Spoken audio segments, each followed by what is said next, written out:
Welcome to Rev Up Your Business with Hilda Gann, the podcast for people-centric leaders, business owners, and HR professionals who know that people are at the heart of business success. Join me and industry experts as we explore the key aspects of building a thriving company, sharing cutting-edge strategies, impactful insights, and the latest trends to help you ignite your business growth. It's time to rev up your leadership, rev up your success. Let's get started. Welcome to another episode of Rev Up Your Business, the podcast for people-centric leaders, business owners, and HR professionals who care about making a difference in the workplace. Today, my guest is Adriana Scali. She is the founder and chief talent strategist of LinkedIn HR and a certified human resources leader. Her mission is to help owners, employers, leaders to create great workplaces, no matter the size of the organization or the budget. This mission led her to start LinkHR Inc. in 2015. She has over 20 years of HR experience, and prior to founding LinkHR, she worked for large and small organizations in various industries, including technology, healthcare, finance, retail, construction, manufacturing, warehouse and distribution, social services, and not-for-profit sectors. Besides her passion for HR, Adriana loves nature and outdoors, hiking and dragon boat racing. She's also a huge fan of Disney, and her lifelong dream of meeting Minnie Mouse for the first time was one of the happiest moments of her adult life. She is joining me today to focus on a session on middle managers, the power in the middle, unlocking leadership potential. Welcome, Adriana, and thank you for joining me today. Thank you, Hilda, for having me. I've been really excited to have this conversation with you. I'm so glad to have you on because you and I have known each other for a long time. I'm thinking at least 10 years. At least, least 10 years. And during that time, we've both shared this passion for helping businesses really create great workplaces. And I'm just wondering, today, we could have talked about anything, really. But what made you pick the middle managers as the topic that you wanted to discuss? Well, it's a passion of mine to support middle managers, to help organizations support middle managers. I know that you and I both know the direct link between good management and business success. There's countless studies that we've read and articles that support this. It's really just a true passion of mine. So it's easy for me to speak to this topic with you, as well as I know we both share this passion and we both have an interest in seeing workplaces succeed in creating people-centric places where people want to come to work every day.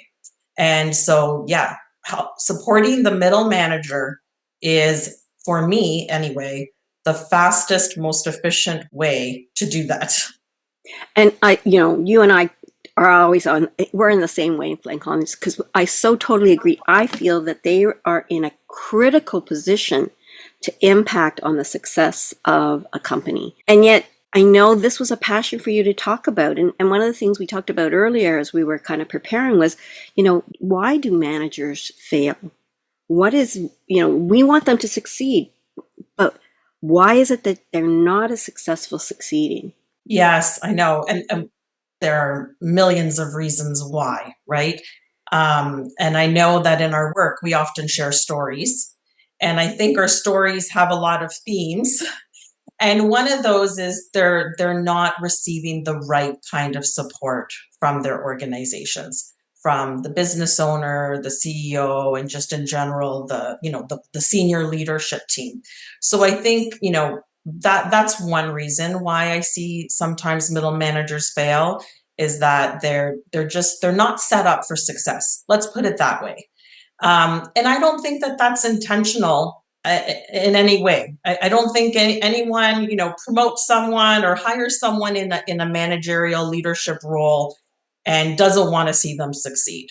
they just don't know how sometimes, or they're just too busy with the day-to-day operations of the business and they just don't get around to it. So I think that's the number one reason. There are many other reasons, but I know that we want to explore that subtopic today on this podcast, and I have a lot to say about that, and I'm sure you can add. Yes, I'm sure we both have a lot to say about it. And I'll get back to the thing about managers. You know, we often promote them because they've done such a good job being, you know, technically skilled at the area of expertise they're going to manage, and they've managed the project relatively well from the doing part, you know, the deadlines, the Yes. client. But they're not often thought about, well, we need to promote this person because they're really good at communicating with the staff, communicating with the client, and so we promote them, but we don't give them the tools to succeed because we don't think about the communication aspect and the leadership of people aspect to be something that they should either have or develop, right? Right, exactly. Yes. I think when done the right way, especially when we think about promotions, right? So, like you talked about before, the individual contributor that is promoted.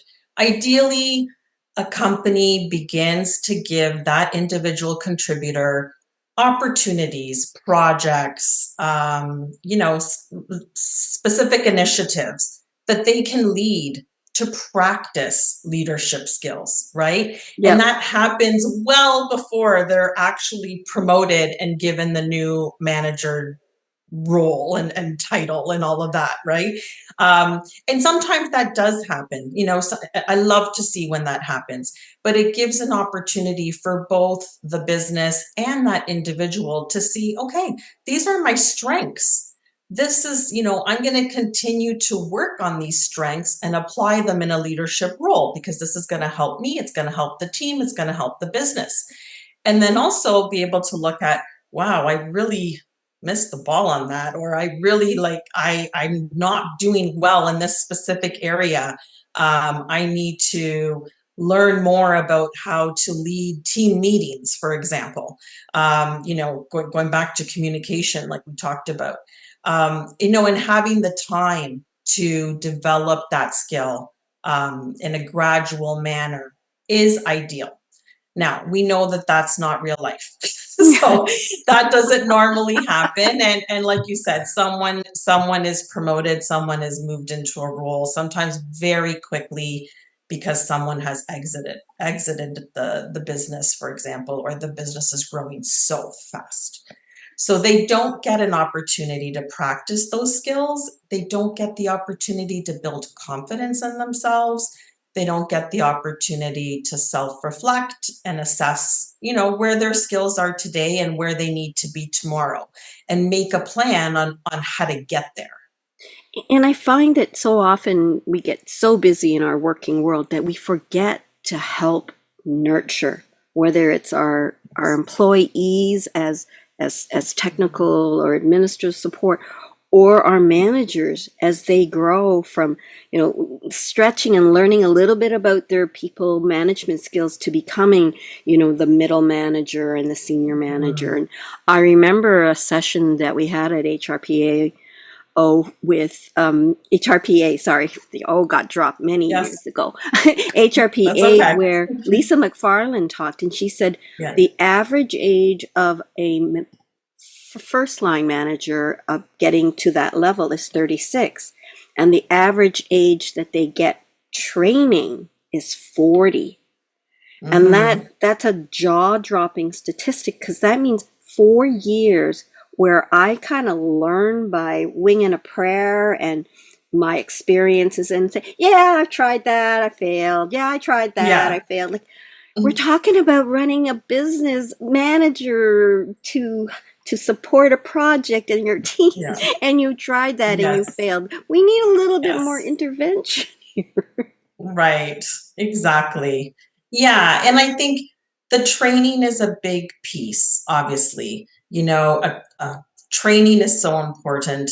I think also another important thing, especially for new managers, is having a coach, whether that is whoever they're reporting into, whether it be, the CEO, CFO, COO, or whoever, could be a mentor for them, but maybe not. Maybe it's another person. Maybe it's a person outside of the business, right? And having that very tailored coaching with that individual so that they're working specifically on what they need at a specific time, right?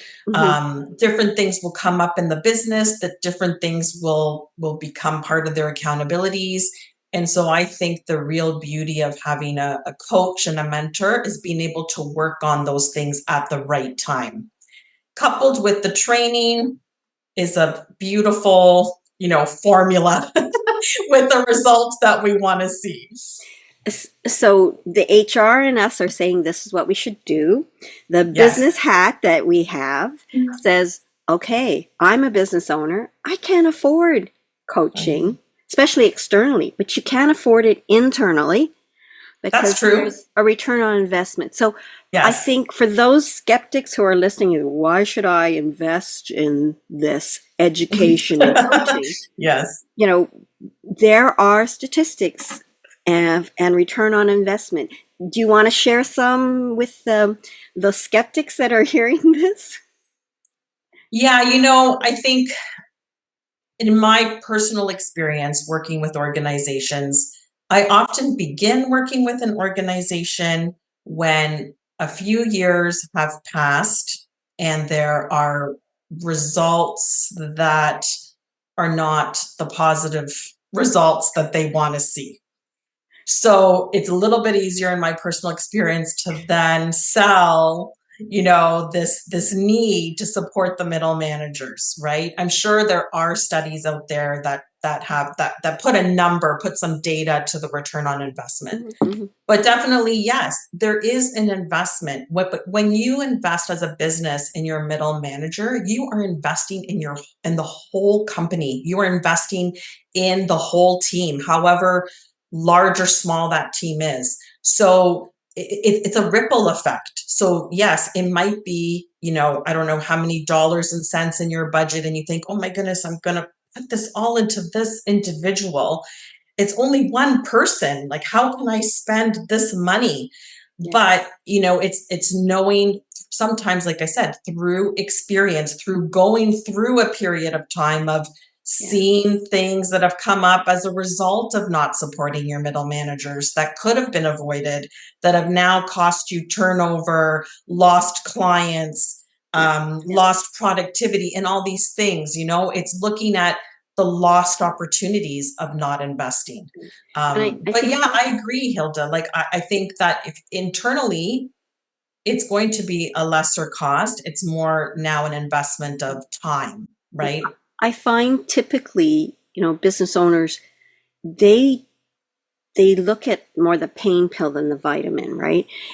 If a person leaves because the manager really was a bad manager, they'll pay the cost of replacing somebody, right? Yeah. And statistically, if you're replacing a technical admin level, it's 1.5 times that actual salary. So if you had a $50,000 salary and you had to find another $50,000 person, it's equivalent to $75,000. You'll fork it out because you need that person. Yes, exactly. But that $25,000 that you just blew out the door, you wouldn't spend that on investing on that person to be the better manager so people would want to stay and feel that they're growing in their organization. So, there are some statistics that you'll pay for, but you need to realize that a fraction of that cost, even though you don't see it as a benefit, really does increase manyfold for your organization. And you and I have come in where we've experienced kind of difficulties. And just the other day, I had a client who said, this manager isn't stepping up to the plate. I feel like talking to him and telling him why he's not doing well. And I realized we hadn't given that person any education, but we also hadn't given the leadership team. And I said, let me do something. Let me go and help the team dynamics of your management team, help them understand who each other are, their valuable role as a manager. And they were very interactive. And he just texted me today and he said, Hilda, it's really working out. We had our first Oh, great. leadership team meeting that was 4 hours long. I thought it was only going to be an hour. And I can hear the gelling now and the benefit of that. So, yeah. What Yeah. other supports do you feel middle managers need? We've talked about education and we've talked about coaching. Any other supports that you want to share? So what I see, and I'm sure you've seen this as well, is especially in the case of an individual contributor being promoted to manager, is they hold on to their individual contributor role. So they keep, let's say if it was a technical role, they keep performing those technical tasks. And they're doing a lot of that still. I'm working with some new managers right now, and I ask them to keep track of their days. How is their time spent? And I can tell you 2 out of the 3 of them are still spending more than 60-70% of their time on the tasks that really should be now Wow. delegated to the team.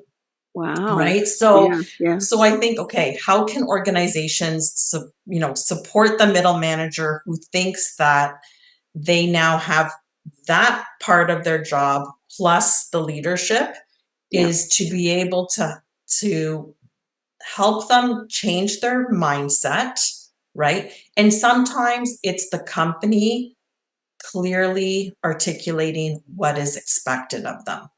So that new manager may think it is still expected of them to do that 60% of all the technical tasks, in addition to holding the team meetings, project management, et cetera, et cetera. Hmm. When in fact, when I go speak to the CEO, that's not the case at all, right? So sometimes it's not sometimes it is the case, but that's another story we can get into. But I think so. I think it's helping that new manager to change their mindset, to learn how to plan out the work, organize the work that needs to be done, all the tasks, the subtasks, and how to delegate, and to change their own mindset from doing to leading, Yeah, right? To yeah. managing, to planning, organizing, leading, right? That's where they should be focusing their time. So I think that's very important when a business promotes an individual contributor to a manager role, that they need to clearly articulate what their expectations are, and to help them change their mindset if they do need help in that area, because it's sort of like it's habit, right? Like we all have our patterns. We start our workday in a certain way, and so it's a little bit more difficult. It takes some time to change those patterns of doing it all yourself, to now utilizing all the talent that your team has in order to get things done collectively. So I think that's the first place to start for me, and that's where I see the biggest aha moments, for new managers specifically.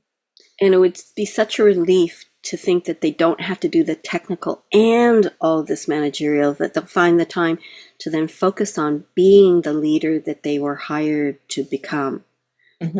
And any other supports you feel an organization can do to help that middle manager succeed?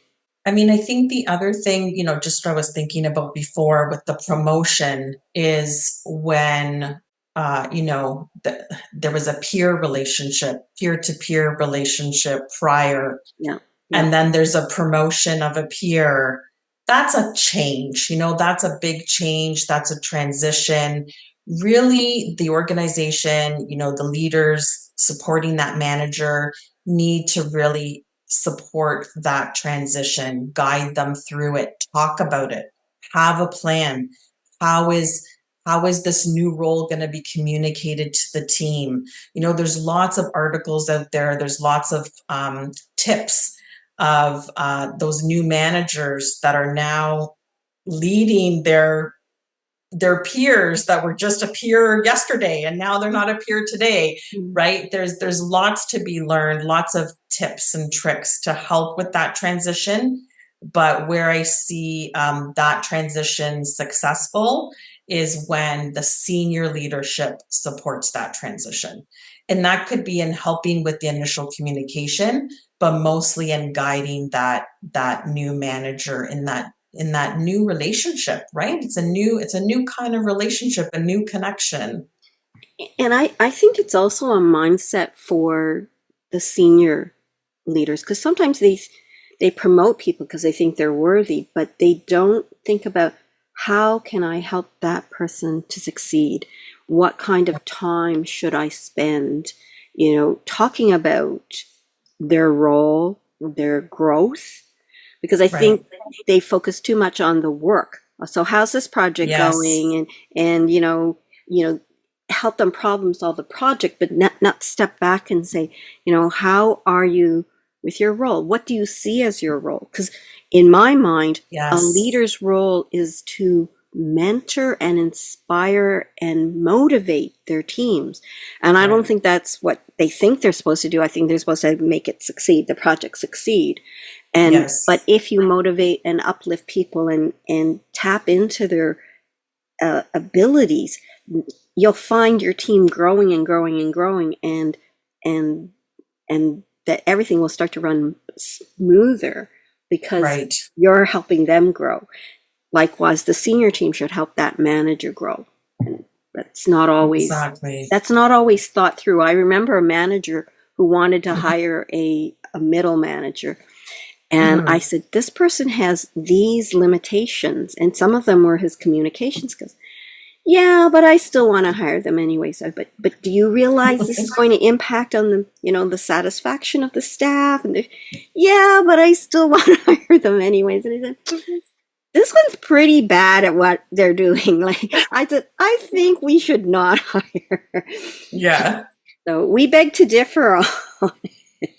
He wanted to try him out for 3 months. I said, yeah, but I think the outcome will still be the same, and it's very expensive to hire somebody for 3 months thinking they're going to fail, and they will fail. Yes, definitely. Yes, definitely. Yeah. I think I had to put on my boss hat and override it. Yeah, for sure. I mean, just thinking about that, I'm thinking about values, right? And I think, sometimes, the person is promoted or they're hired because there's value alignment between that individual and the business, which is fantastic.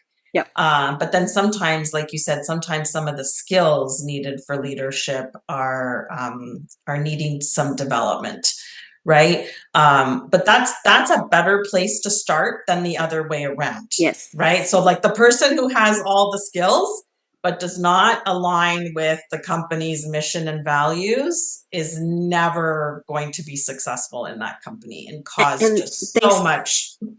Yes. And there are statistics to say where values don't align, people won't stay that long. Maybe 6 to 12 months at the most. When your values do not align, there's a sense of discomfort, and people will self-select out, or you may select them out, but they'll yeah, exactly. There are statistics, and they don't change too much, but the top 3 reasons people leave a company is bad bosses, toxic work environment, and lack of opportunity to grow. Right. And in my mind, a middle manager is in the perfect position to make all of those reasons to stay, not reasons to leave. What's your thought on that? That's why I'm so passionate about this topic. That's what I wanted to hear.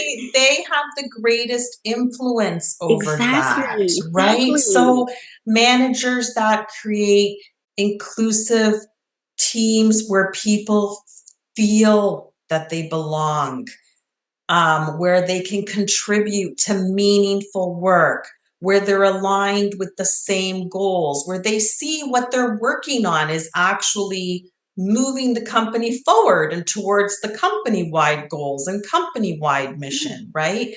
Where they see authentic leadership, where they see their leaders also as people, where they see their leaders as also vulnerable persons that have vulnerability, right? Makes it a psychologically safe workplace as well. Exactly. And then, yeah, of course, like creating opportunities. I mean, that's why we always encourage, as HR professionals, we always encourage managers to have those types of discussions with their direct reports, with their team members, to ask about what are their career goals, what are their wishes, what are their desires, right? And try to find ways to incorporate moving towards their personal career development goals while also, working towards the company goals or the team goals, right? Mm-hmm. So the manager has so much opportunity and ability to influence and to persuade. And I love how you're saying with so much passion. That's so great. Yeah.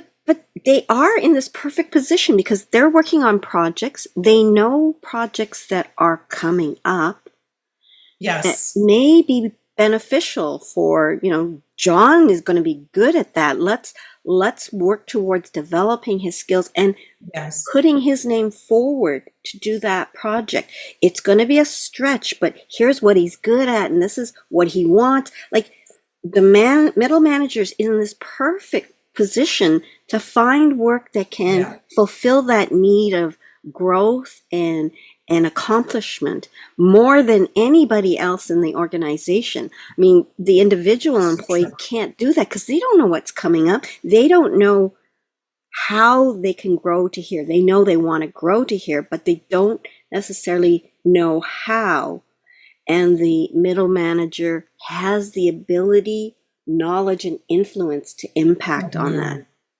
Yeah. Beautifully said. I love that. I love that. They're in such a pivotal role. And it's if middle managers could see how rewarding this role can be, I wish there weren't so many managers out there who feel the power to tell people what they can and can't do. That is not the role of a middle manager. No. Yeah. Yes. That should not be the role. That should not be, right. It should be to help motivate, uplift their team. Really. Exactly. Team. Yeah, that was a management era of the past, right? When we think like decades and decades. The boot camp mentality is, I don't know what era that was, but it hasn't been in this century, that's for sure. No. I love using that word, this century. Yeah, so true. So true. I think today people want to see that their leaders are people too. I mean, that's just, especially in my work with new managers, I often remind them, like, it's okay to show some vulnerability. It is not a sign of weakness. In fact, it is a strength. It's how you present it, what you do with it. Like it opens it up. It's part of creating a people-centric workplace, right? Exactly. Is we're not robots, and just because you're a manager, it doesn't mean you need to know all the answers. It's okay if you say you don't know how to do something or you don't have the answer to this or that, right? And it makes it okay for everyone else to also be vulnerable and therefore more comfortable coming to work and knowing that expectations are realistic. Yeah. We're not robots. Creating that humanness, right? Mm-hmm. Like in order to have a trusting, open relationship, that honesty, that vulnerability, you're not perfect as a manager. You don't have all the answers, but if you're honest and you can have those open conversations, people will open up to saying, I don't know how to do that. Can you show me? Or it's creating that trusting open relationship that's so important. Mm-hmm. Yeah. We've covered a lot of ground in terms of the key pivotal role that a middle manager plays, and And I think we've showed how very passionate we are about people-centric workplaces, but employees are looking for places where they feel they belong, they're valued, and Definitely. managers play a pivotal role. And we've shared examples and strategies of how that can happen. So I appreciate you coming and sharing some of that with us today. What's next for you, Adriana? Well, actually, we are launching a program at the end of October. I've titled it Me to We, Building Your Dream Team. Oh, It's a nice. program for founders, solopreneurs their businesses are growing and they are ready to hire their first employees or contractors. They're ready to hire their first team members. Yeah, so it's a program, it's a 4-week program that will guide them through some of the considerations, some of the things to think about in order to set themselves up as an employer of choice. So thinking about not only the roles, defining the roles that they're hiring for and the skills that they need for those roles, but also how to attract and retain talent for their small business. So it is meant for solopreneurs and small business owners. So we're Sounds really like excited about that. sounds like it'll be really, really helpful because so many people, you know, they know what they would like, but they don't have the time or the know like the how to do it well. And I know you'll help them know how to do it well. Thank you. Yeah, I just hear from so many, solopreneurs and founders that it's overwhelming. Yep, There's a lot to think about. And it's definitely not something that you want to happen in an accidental way. You know what I mean? Like you want to be intentional about, who you're hiring as your first team members, because that's your founding team. It's being intentional with the culture you want to build and that kind of exactly. thing, because otherwise it'll happen for you, whether you like it or not. Yeah, if they start So to think about it after 10 people, the culture has already been no, created. Sorry, yeah, you missed the boat. exactly, yeah. How do people get a hold of you, Adriana? Well, you can learn more about LinkHR at www.linkhr.ca. But I'm also love connecting with people on LinkedIn. So you can find me, Adriana Scali, on LinkedIn. LinkHR is also on LinkedIn. And we post regularly HR tips and, tidbits of information and data to help employers and HR professionals and managers and leaders to create people-centric workplaces, create workplaces where people will thrive and want to come to every day. Well, thank you very much for being my guest today and sharing my passion for people-centric workplaces and giving tips and strategies and the key role of that managers play in helping develop. And good luck on this course that you're going to be having at the end of October. Thanks again, Adriana. Thank you so much, Hilda. It was great fun having this It is. It's conversation with always you. fun. I like Yeah. making it conversational and I like helping people hear about tips and strategies from experts like yourself. And to those who are listening and viewing, thank you for joining our podcast today. Give it a thumbs up if you like it, subscribe, and have a great day. Rev up your business, rev up your success, and thanks for joining us. Thank you for tuning in to Rev Up Your Business with Hilda Gann. Be sure to like, comment, and subscribe to our podcast on YouTube and Spotify to stay up to date with all of our latest episodes. For more HR tips, strategies, and to learn how you can create a people-centric workplace, visit our website at peoplebrightconsulting.com.